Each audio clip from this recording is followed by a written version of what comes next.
First model है हमारा numerical methods 1। अब इसमें कौन सी मेथड्स हैं वो देखें। फर्स्ट हम लोगों का है solution of polynomial and transcendental equations, यानी आपके जो बेसिकली इक्वेशंस रहते हैं कौन से फॉर्मेट में, in the form of x के फॉर्मेट में जो इक्वेशंस रहते हैं उन इक्वेशंस का सॉल्यूशन निकालना है। अब उन इक्वेशंस का सॉल्यूशन निकालने के लिए बेसिकली आपके पास सिंपल वाली मेथड्स ऑलरेडी थी, जैसे कौन सी, जैसे अगर हम लोगों ने कंसिडर किया कि आपका इक्वेशन है X square minus 4 equals to 0। ये इक्वेशन अगर आपका है तो इस इक्वेशन का सोल्यूशन आप लोग डायरेक्टली बता सकते हैं। जैसे आपको पता है A square minus B square equals to 0 का सोल्यूशन क्या रहता है, A minus B into A plus B equals to 0, right. तो ए माइनस बी एक रूट यानी एक ब्रैकेट रहेगा, ए प्लस बी एक रूट रहेगा, राइट। तो यहाँ पे देखिए एक्स स्क्वायर माइनस 4 है तो आपके ब्रैकेट्स में सॉल्यूशन कैसे आएगा, x माइनस 2 आएगा एक ब्रैकेट में, राइट, एंड एक ब्रैकेट में क्या आएगा, x प्लस 2 आएगा, x minus 2 into X plus 2, right, equals to 0। यानी आपकी x की वैल्यू क्या आएगी, x की वैल्यू एक बार आएगी आपकी 2 आएगी और एक बार x की वैल्यू क्या आएगी, -2 आएगी। तो आप बोलोगे कि ये सारे फॉर्मूलाज तो हम लोगों को ऑलरेडी पता है, फिर इन मेथड्स में ये तीन जो मेथड्स है, इन तीन मेथड्स में हम लोग क्या करेंगे, इन तीन मेथड्स में भी हम लोग ऐसे ही इक्वेशंस का रूप निकालेंगे, ठीक है। लेकिन इक्वेशंस किस टाइप के रहेंगे, इक्वेशंस उस टाइप के रहेंगे जिससे आपको ये बेसिकली जो स्टैंडर्ड फॉर्मेट रहता है वो स्टैंडर्ड फॉर्मेट से सॉल्यूशन निकालना पॉसिबल नहीं है। उस फॉर्मेट उस टाइप के इक्वेशंस का हम लोग क्या करेंगे, सॉल्यूशन निकालेंगे इस वाले इन तीन मेथड्स में, ठीक है। अब इन तीन मेथड्स में आपको जब एग्जाम में क्वेश्चन पूछा जाएगा तो एग्जाम में आपके पास मेथड का नाम दिया होगा कि बाइसेक्शन मेथड से एग्जाम्पल सॉल्व करो, न्यूटन रैप्सन मेथड से सॉल्व करो या फिर रेगुलर पॉलिसी मेथड से सॉल्व करो, तो आपको इजीली पता चल जाएगा कि कौन से मेथड से सॉल्व करना है। लेकिन अगर क्वेश्चन में मेंशन नहीं किया है कि कौन से मेथड से सॉल्व करो, तो वो आपको कैसे पहचानना है कि कौन से मेथड से सॉल्व करना है, वो भी हम लोग इसमें देखेंगे, ठीक है। अब नेक्स्ट टॉपिक है आपका फाइनाइट डिफरेंसेस। ये फाइनाइट डिफरेंसेस ये टॉपिक जो है इसमें बेसिकली आपको टेबल बनाना रहता है। क्या बनाना रहता है, टेबल। टैबुलर फॉर्मेट में आपका एग्जाम्पल का सॉल्यूशन रहेगा, राइट। इसमें फाइनाइट डिफरेंसेस में ऑपरेटर्स भी आते हैं, उन ऑपरेटर्स में क्या रिलेशन है वो भी हम लोग देखेंगे, ठीक है।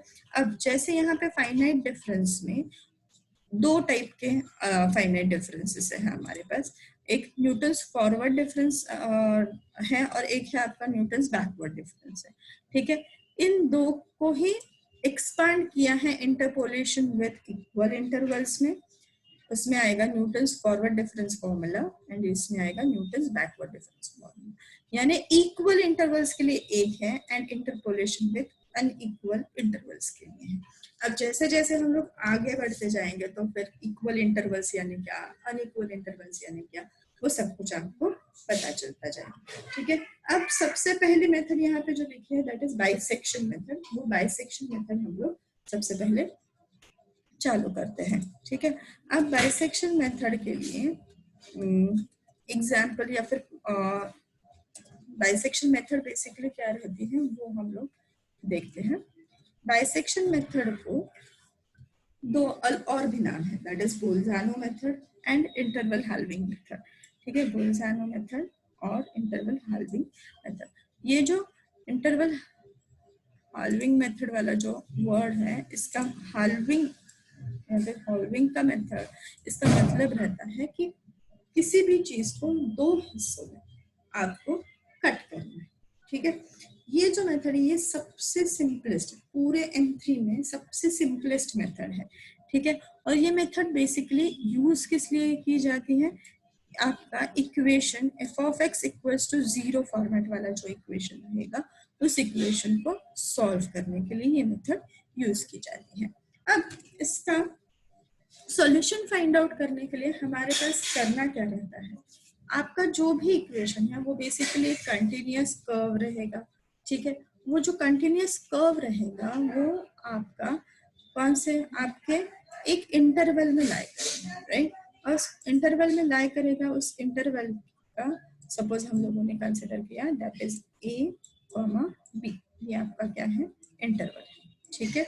ये आपका लेफ्ट साइड वाली small a is your left side boundary and small b is your right side वाली boundary, ठीक है। अब इसमें कंडीशन क्या रहती है, इसमें कंडीशन ये रहती है कि आपका f of a and f of b इन दोनों का मल्टीप्लिकेशन जो है वो निगेटिव आना चाहिए, इन दोनों का मल्टीप्लिकेशन क्या आना चाहिए, निगेटिव। यानी निगेटिव का मतलब क्या होगा, f of a into f of b, f of a into f of b multiplication की वैल्यू क्या होनी चाहिए, लेस देन 0 होनी चाहिए। अब लेस देन 0 कब होगा, जब एक यानी एक जो नंबर है इसमें से f of a में से एक जो है वो पॉजिटिव होना चाहिए या फिर नेगेटिव होना चाहिए, अपोजिट, यानी दोनों को जब अपोजिट साइन रहेगा, एक को नेगेटिव एक को पॉजिटिव, या फिर एक को पॉजिटिव एक को नेगेटिव, ये दोनों जब साइन रहेंगे तभी पॉसिबिलिटी क्या है, इन दोनों के मल्टीप्लिकेशन की वैल्यू 0 आने की पॉसिबिलिटी है, ठीक है। अब हम लोग आगे बढ़ते हैं। अब इसमें हम लोग क्या करेंगे,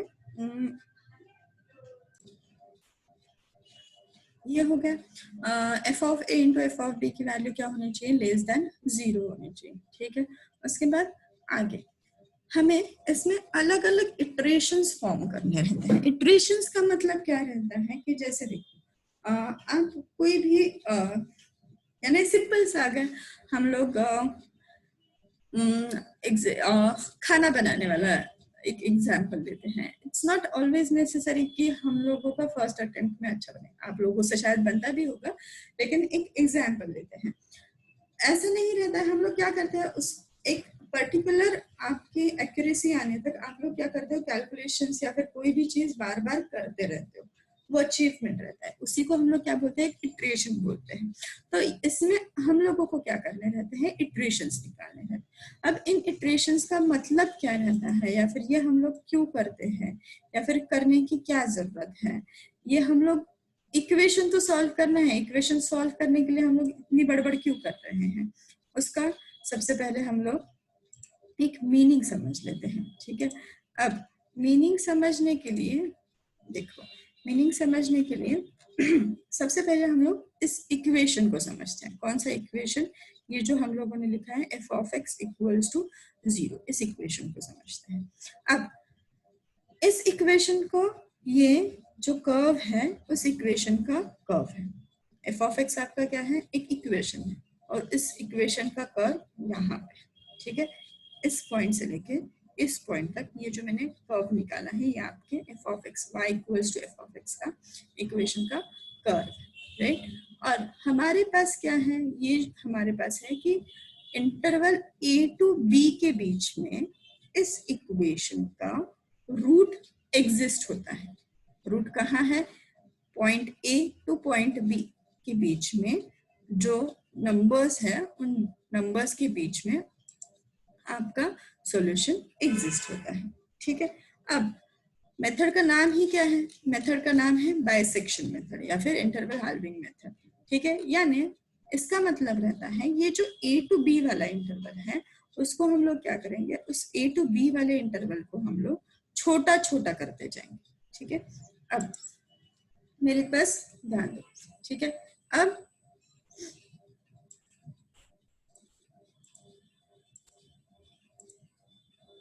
एक सेकेंड,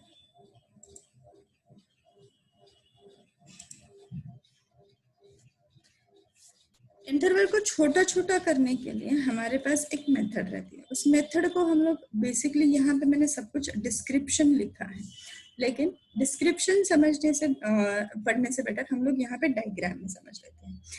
ए है, बी है, कभी कभी पॉसिबिलिटी क्या है कि हम लोग लेफ्ट साइड से इंटरवल कम करें, या फिर कभी कभी पॉसिबिलिटी क्या है राइट साइड से इंटरवल कम करें। अब उसके कैलकुलेशंस हम लोग एग्जाम्पल में देखेंगे, लेकिन हम लोग यहाँ पे डायग्रामेटिकली क्या समझना चाहते हैं कि इंटरवल हम लोग क्या करेंगे, कभी कभी लेफ्ट साइड से कम करेंगे, कभी कभी राइट साइड से कम करते और कम करते करते करते करते जाएंगे। और यहाँ पे हम लोग क्या करेंगे, यहाँ पे एक इंटरसेक्टिंग पॉइंट आएगा एक्स एक्सिस के ऊपर। उस एक्स एक्सिस के ऊपर हमें क्या मिलेगा, जहाँ पे इंटरसेक्टिंग पॉइंट मिलेगा वो आपका क्या रहेगा, रूट ऑफ द इक्वेशन रहेगा। ठीक है, अब ये हम लोग इंटरवल छोटा छोटा करते कैसे हैं वो देखते हैं, उसके लिए एग्जाम्पल देखते हैं। ठीक है, अब ये है आपका first example, find a root of the equation X cube minus X minus 11 equals to 0 using the bisection method. अब यहाँ पे मेथड का नाम एक्सप्लेन किया, मेंशन किया है, तो आपको क्या करना है, उसी मेथड से एग्जाम्पल सॉल्व करना।